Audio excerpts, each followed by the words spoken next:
Hello, my name is Ayan, and today we'll be talking about Docker containers.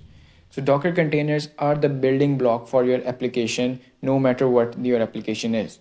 Like 90% of the applications or software you're using, including Netflix, Facebook, Google, Instagram, they are all to some extent using Docker images. 100% guarantee. Docker containers are a very key environment thing because if one of them gets compromised, because they're using the shared OS kernel across all the containers, every container on that specific host would be compromised for sure.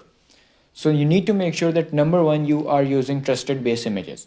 Base images is where you are starting your application roots. And if they are not secure, no matter what you built on top of that, whatever encryption, whatever you use, they would be compromised 100%.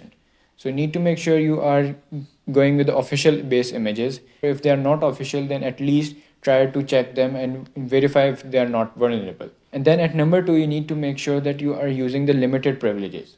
Whatever actions you are specifying in Dockerfile should be most of the time non-root. There are times when we require that, but at least to be sure, make sure that you are not using root privileges that are not needed. And number three is making sure that you use immutable containers, which is that your container cannot be modified while it's running. Even if a hacker gets into it, it cannot make changes. They would need access to the image building setup or however you are handling that and build a new image to get into the container. So this way your containers are really secure, and I think this is the most high leverage activity in terms of security for your containers.